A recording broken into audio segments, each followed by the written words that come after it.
오늘은 에베소서 5장 22절에서 33절 말씀을 통해서 그리스도와 교회에 대하여라는 제목으로 말씀을 전하고자 합니다. 지난번에 말씀을 전할 때 똑같은 본문으로 결혼해야 할까요라는 말씀을 전했습니다. 그러면서 그 당시에는 이제 결혼에 대해서 이 말씀 본문 전체에 대해서 이야기했다면 오늘 이 본문에 대해서 이제 강해를 한다고 이제 말씀을 드렸습니다. 우리가 에베소서를 읽어가고 있습니다. 옥중서신입니다.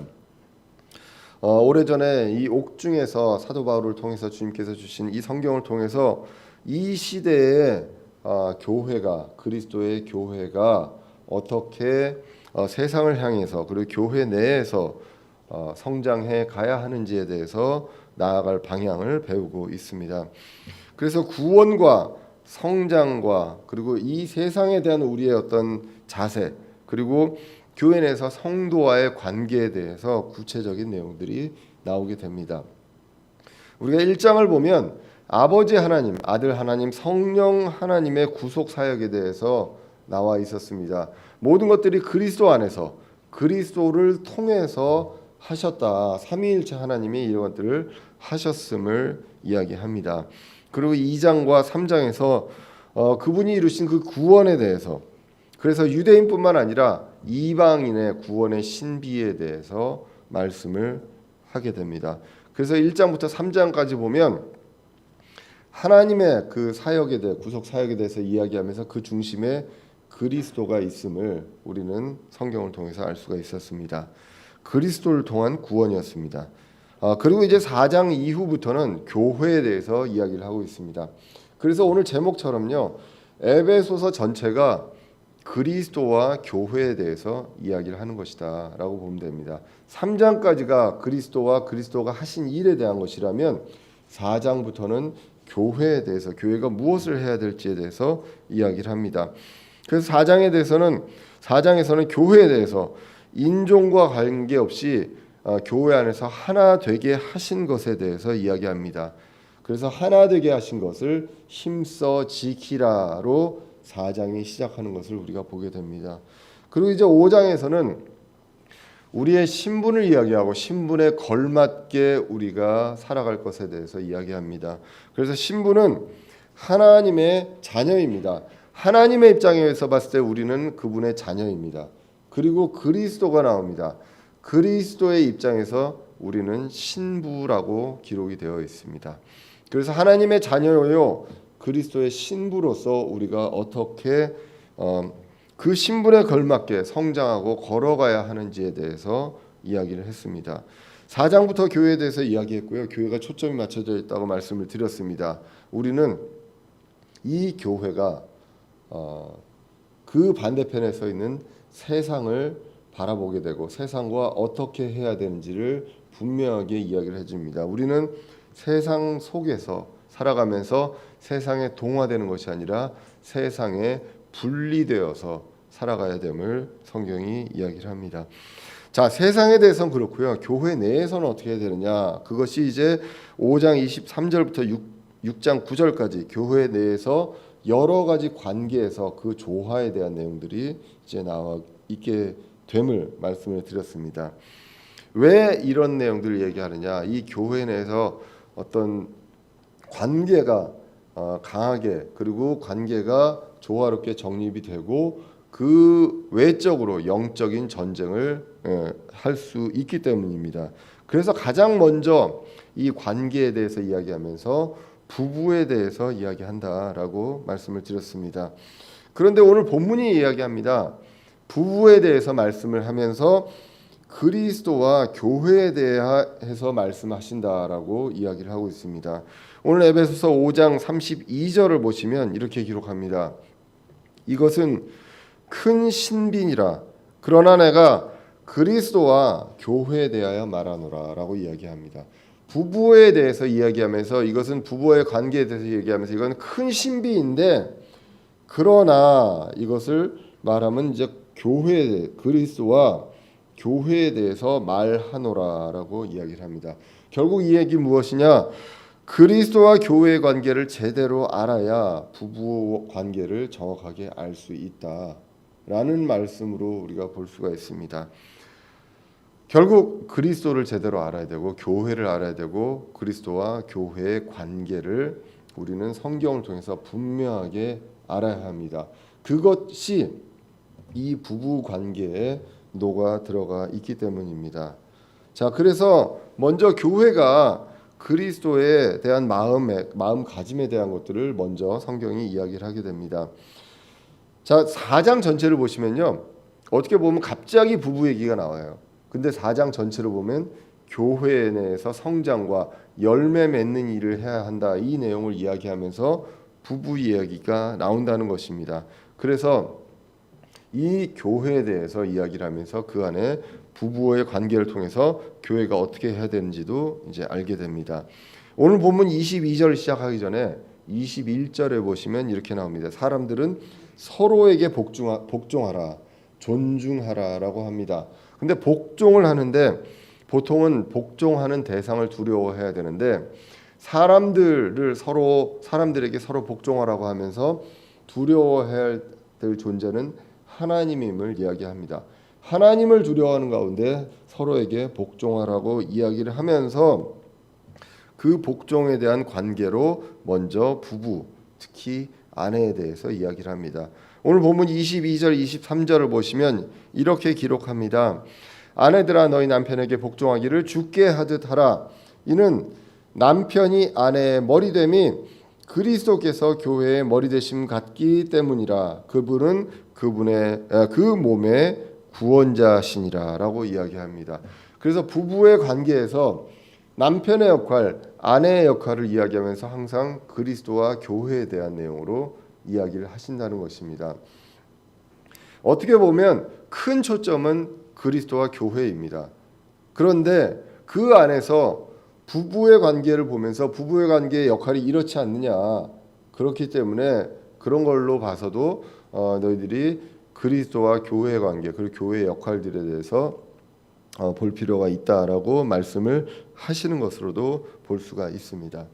자, 그래서 오늘 본문을 통해서 그리스도와 교회에 대하여 그리스도와 교회의 관계에 대해서 말씀하시는 그 주제를 한번 보도록 하겠습니다. 첫 번째는 그 그리스도와 교회의 관계에서 첫 번째로 말씀하시는 것은 교회의 머리가 누구냐는 것입니다. 교회의 머리, 교회의 머리는 그리스도입니다. 그래서 이 주제로 이야기하면서 아내의 의무를 이야기를 하고 있습니다. 교회는 새로운 문화라든가 세상의 법을 참조해서 법을 만들어내고 전통을 만들어내는 기관이 아니라 철저히 복종하는 기관이 바로 교회다라는 것입니다. 누구에게 복종하느냐? 그리스도에게 복종한다는 것입니다. 머리가 누구인지 분명히 아는 그러한 교회가 되어야 한다는 것입니다. 착각합니다. 목사에게 복종하는 것이 교회라고 생각할 수 있습니다. 그런 착각들을 많이 하고 있고, 그리고 그러한 부패한 그리고 배교한 목사들이 지금 우리나라 이 세상에 많이 있음을 우리는 쉽게 매스컴을 통해서 볼 수가 있습니다. 그들은 자기를 따르라고 합니다. 자기를 따르지 않으면 벌을 받는다고 이야기를 합니다. 그것이 아니라 교회의 머리는 그리스도다라는 것, 목사가 아니라 그리스도라는 것을 분명히 아는 그러한 교회가 되어야 합니다. 그렇기 때문에 누구에게 순종해야 되는지도 분명히 알아야 한다는 것입니다. 본인을 따르라고 얘기하는 것은 성경으로 보면 본인이 그리스도라는 얘기나 마찬가지가 됩니다. 신성모독이 되는 것이다 라는 것을 분명히 이야기합니다. 그렇기 때문에 에베소서에서는 교회에 주신 선물로 직분자를 주셨고 목사 겸 교사라고 그리스도를 따르게끔 말씀을 잘 가르치는 사람이 목사이지 목사를 따르라고 성경은 얘기한 적이 한 번도 없다는 것을 분명하게 우리는 알 수가 있습니다.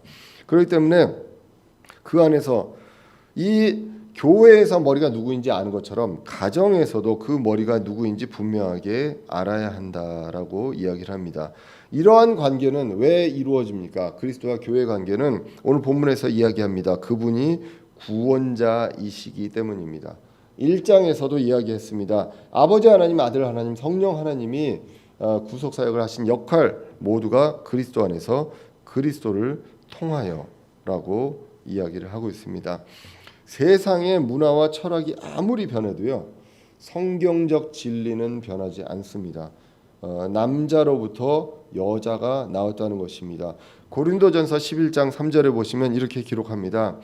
그러나 나는 너희가 알기를 원하노니 각 남자의 머리는 그리스도시요 여자의 머리는 남자여 그리스도의 머리는 하나님이시니라 라고 기록을 하고 있습니다.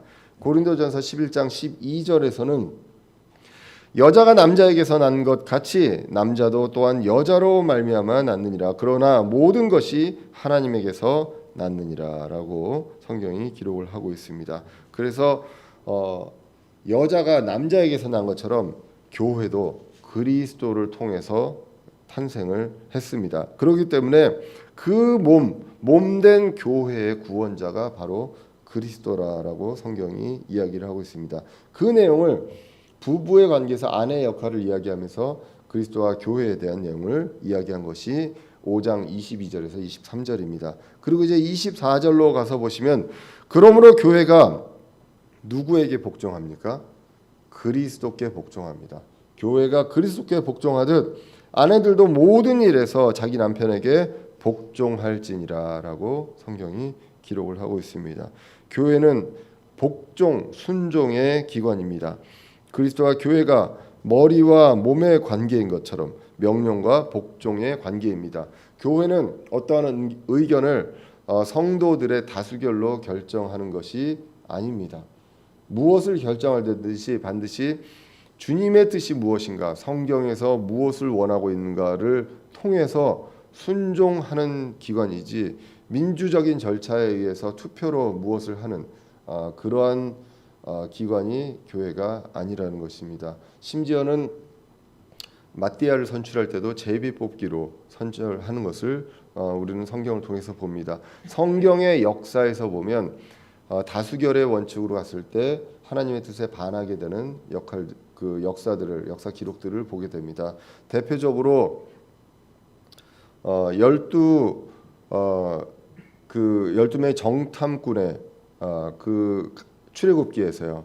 12명의 정탐꾼이 이제 그 정탐하고 와서 하는 내용들을 가지고서 사람들이 여호수아와 갈렙을 제외한 이 10명이 다른 이야기를 하게 됩니다.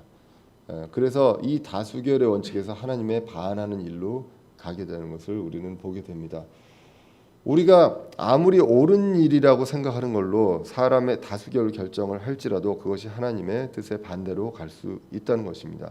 교회는 그렇게 결정하는 기관이 아니라 하나님의 뜻에 따라 그리고 그리스도가 무엇을 원하시는지 그것을 보고 순종하는 기관이 바로 교회다라는 것입니다. 목사가 아무리 이야기를 해도 말씀에 근거했을 때 하나님의 뜻이 무엇인지를 우리가 분별할 때 그것이 아니면 우리는 목사에게 순종할 수 없는 그런 것들이 바로 건강한 교회다라는 것입니다. 자, 그래서 교회는 모든 일에서 그리스도 말씀에 복종해야 합니다. 그래서 이런 거와 같이 아내도 그 믿음 안에서 남편에게 복종하라라는 것입니다. 부부 관계를 통해서 그리스도와 교회의 관계를 볼 수가 있기 때문입니다. 아내의 의무는 복종이다라고 교회의 의무를 생각하면서 아내의 의무를 이야기합니다. 이것이 주 안에서 합당하다라고 이야기를 합니다. 골로새서 3장 18절에 아내들아 너희 남편에게 복종하라 그것이 주 안에서 합당하니라라고 이야기를 합니다. 그래서 주 안에서도 합당한 일입니다. 아내가 남편에게 복종하는 것이. 그리고 세상 밖으로 그리고 믿지 않는 사람들에게도 선한 영향을 주는 것이라고 이야기합니다. 왜 그렇습니까? 이러한 모습이 바로 지혜로운 아내이기 때문입니다. 베드로전서 3장 1절에 보시면 아내들아 이와 같이 너희도 너희 남편에게 복종하라. 이것은 누가 말씀에 순종하지 아니하여도 그들 또한 말없이 아내의 행실을 통해 얻고자 함이니 두려움이 동반된 너희의 정숙한 행실을 그들이 눈여겨 보느니라라고 성경이 기록하고 있습니다. 그래서 먼저 그리스도와 교회의 관계 첫 번째는 복종의 관계입니다. 교회가 복종하는 관계, 그것이 바로 아내의 의무이기도 하다고 이야기를 했습니다. 그리고 두 번째가 사랑의 관계입니다. 이것은 남편의 의무를 이야기하고 있습니다. 25절 오늘 보면 25절을 보시면 남편들아 너희 아내 사랑하기를 그리스도께서 너희를 교회를 사랑하사 교회를 위하여 자신을 주신 것 같이 하라라고 이야기합니다. 남편에게 이야기합니다. 아내를 사랑하라고 이야기하면서 그리스도께서 교회를 사랑하신 것 같이 하라라고 이야기합니다. 그래서 교회 그리스도에 대한 사랑을 분명히 알고 깨달아야 하는 것이 얼마나 중요한지 이것을 이제 보게 됩니다. 사실 주님께서 그리스도께서 우리에게 베풀어 주신 그 은혜, 그 사랑을 깨닫는 것 이것이 굉장히 중요합니다. 우리가 젊었을 때, 어렸을 때 이것을 깨닫기는 어렵습니다. 내가 얼마나 큰 죄를 지은 죄인인지 이것을 알았을 때 그 은혜가 정말 크다는 것을 알고 그것이 나한테 주어진 그 선물이 얼마나 큰지 알았을 때 내 삶이 변하고 내가 어떻게 해야 되는지를 자연스럽게 알게 되는데 그것에 대한 것들이 분명하게 정립이 되어야 한다라는 것을 오늘 본문 25절을 통해서 알게 됩니다. 아내의 의무가 어렵습니까? 남편의 의무가 더 어렵습니까? 제가 보기에는 남편의 의무가 훨씬 더 어렵습니다. 이 사랑은 남녀 간의 사랑을 뛰어넘는 사랑이기 때문입니다. 그리스도의 사랑은 우리가 예뻐서 우리가 아름답게 보여서 사랑하는 것이 아닙니다. 여러분들 결혼하기 전에는 다 그런 경험이잖아요. 여러분들 자매님이 다 이쁘셨잖아요. 지금도 이쁘시지만 제가 좀 실수한 것 같습니다. 예전에는 제가 그런 얘기를 한 적이 있습니다. 연애할 때는 만날 때 저 멀리서 오는데 제가 제 아내를 알아볼 수가 있어요. 그 사람들 속에서 알아볼 수가 있었다고 했습니다. 이 광채가 나는 것 같아서 알아볼 수 있다고. 그 광채가 지금은 없는데요. 근데 그 당시에는 있었습니다. 예. 무엇을 얘기하냐면 남녀간의 사랑이라면 그리스도가 교회에게 베푸는 사랑, 우리가 어떻게 하느냐, 우리가 이뻐 보이느냐에 따라서 달라질 수 있는 사랑일 수 있습니다. 그런데 그리스도가 우리에게 교회에게 보여주신 사랑은 그 남녀간의 사랑을 훨씬 뛰어넘는 큰 사랑이셨습니다. 그러한 사랑으로 남편이 아내를 사랑해야 한다는 것입니다. 어떻게 이야기합니까? 그리스도께서 교회를 사랑하사 교회를 위하여 자신을 주신 것 같이 자신을 십자가에 내어주신 그 사랑, 그리고 이뻐 보이건 안 이뻐 보이건 상관없이 대가 없이 은혜로 보여주신 사랑이다라고 성경이 이야기를 하고 있습니다. 그리고 그 사랑은요 끊을 수 없는 사랑이라고 이야기합니다. 영원한 사랑이라고 이야기를 하고 있습니다. 그래서 그냥 불타오르는 그 애정의 사랑이 그것을 훨씬 더 초월한 그런 사랑임을 이야기합니다. 끊을 수 없는 사랑, 영원한 사랑을 그리스도께서 교회에게 주셨습니다. 로마서 8장 35절에 보시면 누가 우리를 그리스도의 사랑에서 떼어놓으리요 환난이나 곤경이나 핍박이나 기근이나 벌거슴이나 위험이나 칼이랴라고 성경이 이야기를 하고 있습니다. 그리고 그리스도와 교회를 소중히 여기고 존중했습니다.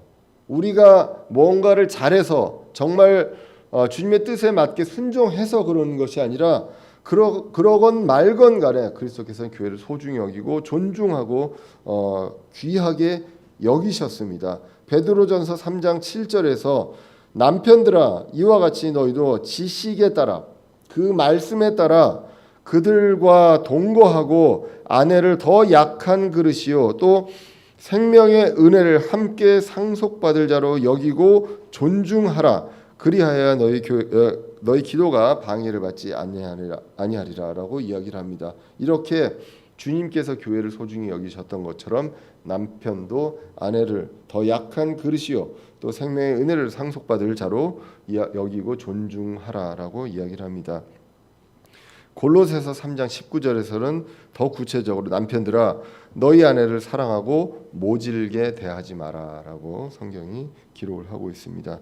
이 부부 관계를 오늘 이제 지금까지 읽은 그 본문에서 이야기를 하면서 다시 26절 이하에서 그리스도와 교회에 대한 내용으로 더 넓은 영역으로 설명을 하십니다. 오늘 26절을 보시면 이것은 그분께서 말씀을 통해 물로 씻음으로 교회를 거룩히 구별하고 정결하게 하려 하심이요 또 그것을 점이나 주름이나 그런 것이 없는 영광스러운 교회로 자기를 위해 제시하려 하심이며 교회가 거룩하고 흠이 없게 하려 하심이라라고 이야기를 합니다. 건강한 부부의 관계의 의미를 이야기하면서 다시 그리스도와 교회, 그리스도께서 교회에게 이렇게 하시려고 하시는 것이다라고 이야기를 합니다. 그래서 건강한 관계를 이야기하면서 이 뜻하신 바는 무엇이냐? 말씀을 통해서 교회를 정결하게 하시려고 하신다. 말씀을 통해 물로 씻음으로 교회를 거룩히 구별하게 하신다라는 것입니다. 그래서 거룩하고 흠없게 세상에 흔들리거나 동화되지 않도록 씻어 주시려고 하신다. 말씀으로 계속 거룩하게 깨끗하게 하시려고 하신다라고 이야기를 합니다. 그래서 점이나 주름이나 그런 것 없이 영광스러운 교회로 제시하게 하려 하십니다라고 분명하게 이야기를 합니다. 디도서 2장 14절에 보시면 그분께서 우리를 위하여 자신을 주심은 우리를 위하여 당신을 주셨습니다. 모든 불법으로부터 신이 우리를 구속하시고 정결하게 하사 선한 행위에서 열심을 내는 백성 곧 자신을 위한 특별한 백성이 되게 하려 하심이라라고 이야기를 합니다. 정결하게 말씀을 통해서 물로 씻는다라고 깨끗하게 하신다라고 합니다. 그래서 그리스도를 통해 정결하게 하십니다. 그리스도를 통해 먼저 구원을 주셨습니다. 정결하게 하셨습니다. 우리 온 몸이 다 깨끗하게 하셨습니다. 그리고 계속해서 정결하게 씻어주신다. 말씀을 통해서 언제까지요? 영광스러운 교회로 제시하실 때까지 그렇게 하십니다. 그것이 언제 일어납니까? 예수님께서 다시 오실 때 어린 양의 혼인잔치 때 이것을 제시하시기 위함입니다. 요한계시록 19장 7절에 보시면 우리가 즐거워하고 기뻐하며 그분께 존귀를 돌릴지니 어린 양의 혼인잔치가 이르렀고 그분의 아내가 자신을 예비하였도다. 또 그녀가 깨끗하고 희고 고운 아마포 옷을 차려 입도록 허락하셨는데 그 고운 아마포는 성도들의 의인이라 하더라라고 합니다. 정결한 신부로 이제는 혼인잔치에서 주인공으로 당당하게 제시하시게 됩니다. 그것을 위해서 말씀을 통해서 물로 씻어 주신다. 그러기 위해서 그리스도를 교회는 순종함으로써 우리는 그 말씀으로써 깨끗하게 됩니다. 가정에서 남편이 머리가 되고 말씀으로써 아내를 깨끗하게 하게 됩니다. 이 부부와 남편과 아내 관계를 통해서 그리스도와 교회의 관계를 알게 됩니다. 그래서 당당히 교회를 제시하신다. 그리고 이제 그 다음 구절에 이와 같이로 시작합니다. 28절에 보시면 이와 같이 남자들도 마땅히 자기 아내를 자기 몸같이 사랑할지니 자기 아내를 사랑하는 자는 자기를 사랑하느니라. 앞 구절에서 26절 27절에서 그리스도가 말씀을 통해서 물로 씻어서 교회를 정결하게 하시고 그 고운 신부로서 깨끗하게 거룩한 신부로서 당당히 제시하려 하심이다라고 이야기를 했고요. 이처럼 남자들도 자기 아내를 자기 몸같이 사랑하고 깨끗하게 해야 한다는 것입니다. 그래서 사랑한다는 것은 결국 앞 구절에서 보면 정결하게 귀하게 여기면서 씻겨줍니다. 말씀으로 아내를 그리고 가정을 물로 씻듯이 항상 정결하게 씻습니다. 자기를 사랑해서 자기도 씻듯이 아내도 그렇게 해주는 것입니다. 요한복음 13장에 보시면 예수님께서 제자들의 발을 씻겨 주십니다. 그때 이제 베드로가 이야기를 합니다. 발뿐만 아니라 몸 전체를 씻겨 주십시오라고 이야기하니까 그때 예수님께서 하신 말씀이 있습니다. 예수님께서 그에게 이르시되 이미 씻긴 자는 모든 곳이 깨끗함으로 발밖에 씻을 필요가 없느니라라고 이야기를 합니다. 발은 계속 씻어가야 합니다. 그리스도께서 친히 발을 씻겨 주셨다는 것. 그래서 말씀을 통해서 물로 교회를 계속해서 씻겨 주십니다. 가정에서는 남편이 그리스도의 말씀을 통해서 계속해서 가정을 그리고 아내를 씻겨 주어야 한다는 것입니다. 자신을 사랑합니다. 그만큼 나에게서 나온 존재도 사랑한다는 것입니다. 그래서 이제 29절 이하에서는 이렇게 기록합니다. 지금까지 아무도 자기 육체를 미워한 적이 없고 오히려 그것을 양육하고 소중히 여기기를 주께서 교회에게 하신 것 같이 하나니 우리는 그분의 몸과 그분의 살과 그분의 뼈들에 속한 지체들이니라 라고 이야기합니다. 무엇을 남편이 아내에게 하든 그리스도께서 주께서 교회에게 하신 것 같이 하라는 것입니다. 그래서 양육하고 소중히 여겨라 라는 것입니다. 아내를 양육하고 소중히 여기라. 그렇기 때문에 남편은 가정에서 그리고 부부에서 말씀 안에서 더 우뚝 서 있어서 말씀으로 아내를 양육하고 아이들을 양육할 수 있어야 한다는 것입니다. 그래서 주께서 교회에게 하신 것처럼 그렇게 하라는 것입니다. 우리는 그분의 몸이고 또 그분의 살과 그분의 뼈들에 속한 지체다라고 기록을 하고 있습니다. 이 말씀을 보면 우리가 창조 때 이브가 아담으로부터 나오는 그 모습을 보면서 그 말씀들을 떠올리게 됩니다. 창세기 2장 23절에 보시면 아담이 이르되 이는 이제 내 뼈 중에 뼈요 살 중에 살이라 그녀를 남자에게서 취하였으니 여자라 부르리라 하니라라고 기록을 합니다. 자, 그래서 아담도 고백합니다. 내 뼈 중에 뼈요 살 중에 살이라고 이야기하고 오늘 본문도 그분의 몸이고 그분의 살과 그분의 뼈들에 속한 지체다라고 분명하게 이야기를 하고 있습니다.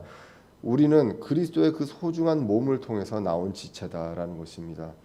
여자가 아담에게서 나왔듯이 남자에게서 나왔듯이 부부의 관계에서도 그렇게 이 아내가 남편의 뼈 중에 뼈요 살 중에 살인 것처럼 그렇게 우리가 소중하게 여겨야 한다는 것, 그것을 이야기합니다. 그냥 어느 정도까지 이 정도까지만 소중하게 여겨라가 아니라 그 기준이 무엇입니까? 그리스도께서 교회에게 하신 것처럼이라고 그 기준을 이야기를 하고 있습니다. 자, 그래서 남편의 그 이제 사랑을 통해서 그 이제 사랑을 받는 자도 그리고 사랑을 하는 자도 그리스도의 그 교회에 대한 그 사랑, 그리스도께서 베푸신 그 교회에 대한 그 사랑을 깨달을 수가 있게 됩니다. 그리고 이제 오늘 보면 31절로 넘어갑니다. 이런 까닭에라고 합니다. 부부를 이야기합니다. 아내의 역할을 이야기하고 남편의 역할을 이야기합니다. 그 상황에서 그것을 통해서 무엇을 얘기합니까? 그리스도와 교회의 관계를 얘기하고 교회의 역할을 얘기하고 그리스도의 사랑을 이야기를 했었습니다. 이런 까닭에라고 오늘 31절이 시작을 합니다. 그런 까닭에 남자가 자기 아버지와 어머니를 떠나 자기 아내와 결합하여 그들 둘이 한 육체가 될지니라라고 이야기합니다. 그래서 오늘 그리스도와 교회의 관계 세 번째 바로 독립적인 관계입니다. 부모로부터 독립적인 관계. 그리고 그리스도와 교회의 관계에서 독립적인 관계라는 것은 결국 무엇이냐?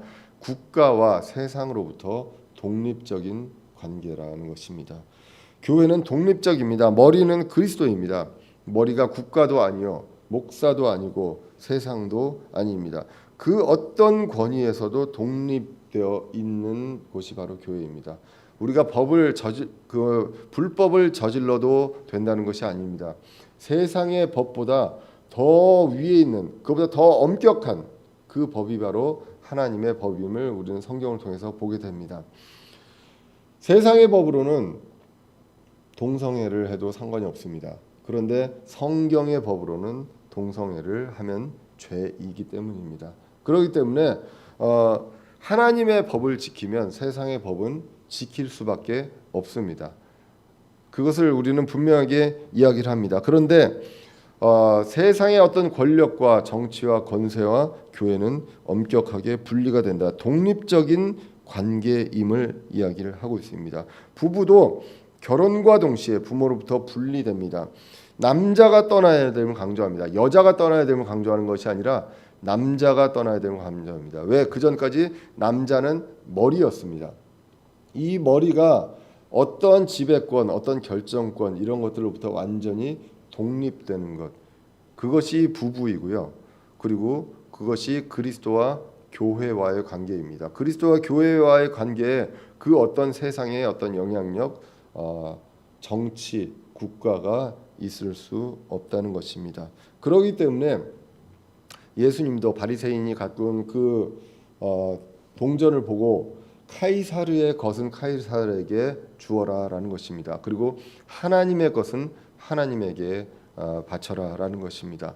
이것을 국가를 무시하는 것이 아니라 국가의 어떤 그 체제나 시스템에 대한 관심이 없는 것입니다. 그거와 완전 분리돼서 우리는 하나님의 왕국을 바라보며 간다는 것입니다. 그러한 독립적인 그러한 것들이 바로 교회에 있어야 한다. 그것을 이야기합니다. 그래서 그리스도를 통해서 그리스도가 결정권자고 말씀이 결정권자인 그래서 독립되는 관계처럼 오늘 부부도 남자가 육체적으로 그리고 정신적으로도 완전히 부모로부터 분리되는 것, 그것이 바로 부부의 관계임을 이야기를 하고 있습니다. 결혼을 앞둔 사람들도 이 문제에 대해서 분명히 기억을 해야 되고, 결혼을 시켜야 될 자녀가 있는 부모들도 이것에 대해서 분명하게 기억을 해야 합니다. 자녀가 결혼을 하게 되면 남자인 경우 남자가 부모를 떠나서 독립적인 가정이 되어야 하고, 모든 결정권자와 말씀을 통해서 순종해가는 그 모든 것들이 남자를 통해서, 남편을 통해서 이루어져야 한다는 것을 오늘 본문 31절을 통해서 알 수가 있습니다. 그리고 네 번째가 바로 나누어질 수 없는 관계입니다. 31절에서 이야기합니다. 아버지와 어머니를 떠나서 자기 아내와 결합을 합니다. 그 둘이 한 육체가 됩니다. 한 육체가 됐다는 것은, 한 육체가 됐다는 건 떨어지면 죽는다는 것입니다. 육체가 갈라지면 죽죠. 그렇기 때문에 한 육체, 둘이 하나가 되기 때문에 나누어질 수 없는 관계이다. 그리스도와 교회의 관계도 떨어질래야 떨어질 수 없는 관계라는 것입니다. 그 어떤 것도 그분의 사랑에서 떼어놓을 수 없습니다. 로마서 8장 38절에 보시면 내가 확신하노니 사망이나 생명이나 천사들이나 정사들이나 권능들이나 현재 있는 것들이나 장래에 있는 것들이나 높음이나 기쁨이나 다른 어떤 창조물이라도 능히 우리를 그리스도 예수 우리 주 안에 있는 하나님의 사랑에서 떼어놓지 못하리라 라고 이야기를 하고 있습니다. 교회와 그리스도의 관계는 이렇습니다. 떼어낼 수 없는 그러한 그리스도의 사랑은 떼어낼 수 없는 그러한 사랑입니다. 부부와의 관계도 마찬가지입니다. 마태복음 19장 6절에 보시면 그런즉 그들이 더 이상 둘이 아니요 한 육체이니 그러므로 하나님께서 짝지어 주신 것을 사람이 나누지 못할지니라 라고 이야기를 하고 있습니다. 사람들이 많이 이야기합니다. 아니 실제적으로는 이혼도 하지 않습니까? 라고 이야기합니다. 맞습니다. 성경에서도 이혼을 말씀하기도 합니다. 그런데 그러한 사례가 근본적인 원칙을 흔들지는 않습니다. 근본적인 원칙은 원칙입니다. 그리고 그 안에서 여러 가지 사람들이 일어나는 일들은 성경에서도 많은 사례들이 있습니다. 그러나 그 원칙은 한 육체가 되었습니다.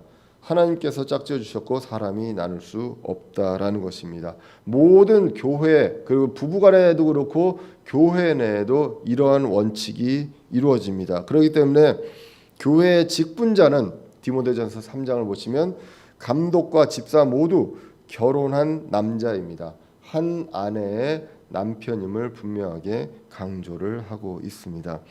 그래서 부부를 통한 모든 교회 내의 원칙은요, 창조의 원칙입니다. 그리고 그리스도와 교회와의 관계의 원칙이다라는 것입니다. 이것을 우리는 분명히 기억을 할 필요가 있습니다. 부부를 이야기하면서 그리스도와 교회의 관계를 계속해서 대입해서 말씀을 하고 있습니다. 그렇게 하면서 이제 오늘 32절이 이야기합니다. 이것은 큰 신비다. 여러 가지 신비들이 나오지만 큰 신비다라고 이야기를 합니다. 부부의 관계를 이야기하면서. 그러나 큰 신비인데, 이 부부의 관계가 큰 신비인데, 그러나라고 이야기합니다. 이것을 이야기하는 것을 더 넘어서 무엇을 이야기하려고 하느냐? 그리스도와 교회에 대하여 말하노라라고 이야기를 합니다. 그래서 큰 신비라는 것은 미스테리 이야기했습니다. 설명해야 이해할 수 있는 것입니다. 부부의 관계를 어떻게 이해하느냐? 부부의 관계가 이래야 된다는 것을 어떻게 이해하느냐? 그리스도와 교회를 통해서 우리가 말씀을 통해서 얘기하면서 이해할 수 있는 그러한 큰 신비라는 것입니다. 전체 구속 사역을 아우르는 그러한 진리에 대한 이해가 필요합니다. 그래서 이 전체 하나님의 구속 사역을 창조부터 시작해서 그 영원까지 있는 그 구속 사역을 이해하기 때문에 부부의 원리는 성경적으로 세상에서 시대가 지나서 또 철학 때문에 바뀔 수 있는 것이 부부의 관계이지만 성경에서는 절대 바뀔 수 없다는 것입니다. 그런데 교회도 그리스도를 이야기는 하고 있지만 그리스도에게 복종하는 것이 아니라 자신의 법을 만들고 있는 것이 지금의 실정입니다. 그래서 미국에 있는 PCUSA 미국 장로교회 교단도 동성 간의 결혼을 인정을 했습니다. 그래서 많은 그 미국에 있는 장로교회가 교단을 나왔습니다. 거기도 굉장히 어려운 게 교단이 처음에 교회를 세울 때는 지원도 해주고 땅도 사주고 그렇게 합니다. 그런데 그 이제 떠날 때는 그것들을 다 뱉어내야 되거든요. 그것을 다 내면서까지도 이제 나오는 그러한 교회들이 있습니다. 그만큼 결국은 이 교회가 교단을 만들고 그리고 어떤 집합체를 만들면서 거기에 권위가 생기면서 본인들이 무엇을 결정하려고 하게 된다는 것입니다. 이것은 건강한 그리스도와 교회의 관계가 아니라는 것입니다. 지금 이 시대에는 동성 간에도 결혼할 수 있고요. 자유 연애도 할 수 있습니다. 결혼도 안 해도 되고, 그리고 여러 사람하고 혼룸해도 상관없습니다. 그러나 성경적으로는 부부의 관계, 부부의 원리는 변하지 않습니다. 언제까지나 한 남자와 한 여자가 한 육체가 되는 것이 결혼입니다. 창조 때부터 지금까지도 한 번도 변한 적이 없었던 진리입니다. 왜 그렇습니까? 그리스도와 교회의 관계가 한 번도 변한 적이 없기 때문입니다. 이것이 바로 그리스도와 교회에 대한 큰 신비입니다. 4장 이후부터요. 아까도 말씀드렸지만 교회에 대해서 이야기를 합니다. 그러면서 교회의 기본 단위인 부부 관계를 먼저 이야기를 합니다. 그 관계를 세상의 철학이라든가 유행에 흔들리지 않기를 이야기합니다. 그렇게 흔들리지 않으려면 그리스도와 교회의 관계를 기억하고 잊지 말아야 한다는 것입니다. 전체적으로 이 그리스도와 교회의 관계를 이야기하면서 우리가 무엇을 추구하고 무엇을 따라야 하는지를 분명하게 이야기하게 됩니다.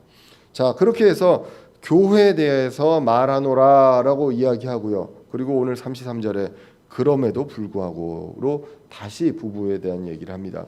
그럼에도 불구하고 내가 그리스도와 교회에 대해서 이야기하기 위해서 부부의 관계를 가져왔다. 그렇지만 그럼에도 불구하고 너희 각 사람이 자기를 사랑하듯 개별적으로 자기 아내를 사랑하고 아내도 주의하여 자기 남편을 존경할지니라 라고 합니다.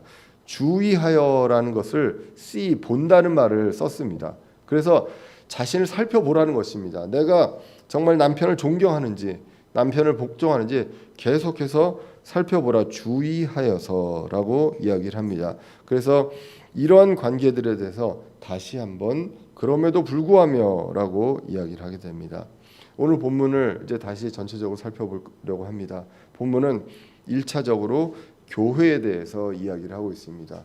4장 이후부터 교회에 대해서 이야기를 하고 있고, 특별히 그리스도와 교회의 관계에 대해서 이야기를 하기를 원합니다. 그래서 그리스도와 교회의 관계를 이야기하기 위해서 부부에 대한 관계를 가져옵니다. 교회에서 가장 기본적인 그리고 가장 견고해야 하고 가장 확고해야 되는 관계인 부부의 관계를 가져오게 됩니다. 그래서 그리스도와 교회에 대한 큰 신비에 대해서 이것이 바로 부부의 관계임을 이야기를 하게 됩니다. 말씀을 통해서 깨달을 수 있는 신비다라고 성경이 이야기를 하고 있습니다.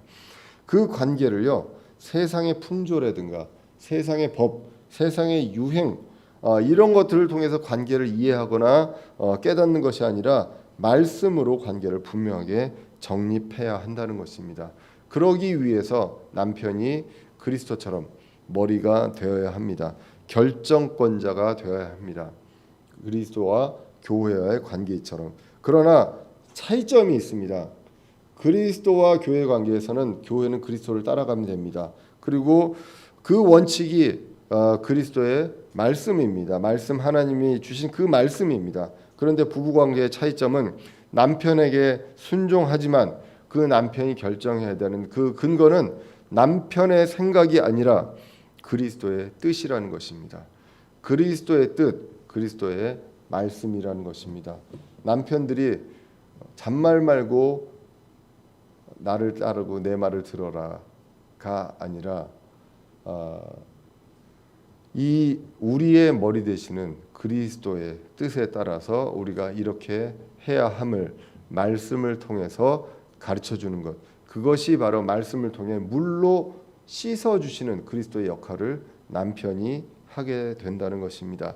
그래서 남편의 권위가 아니라 말씀으로, 그러므로 가정에서 성경이 바로 서야 한다는 것입니다. 그리스도의 사랑을 바로 알아야 아내를 바로 사랑할 수가 있습니다. 건강한 부부가 있어야 하고요. 이 건강한 부부, 건강한 가정이 이루어져서 건강한 교회가 된다는 것, 이것을 분명히 우리는 기억을 할 필요가 있습니다. 그래서 그 기초에는 무엇이 있어야 하냐? 그리스도와 교회와의 관계를 바로 아는 것, 말씀을 통해서 아는 것이 분명하게 이루어져야 되는 선결 조건입니다. 그래서 이 기초를 잘 알고요. 그리고 세상이 무엇을 얘기하든 간에 원칙에 충실하는 그러한 저와 여러분들이 되어야 되겠고, 그리고 대전은의 침례교회가 되어야 하겠습니다. 이것을 위해서 우리 순종하는, 그리스도를 바라보며 그리스도께 순종하는 교회로 저와 여러분들 되시기를 간절히 기원합니다. 기도하겠습니다. 살아계신 하나님 아버지,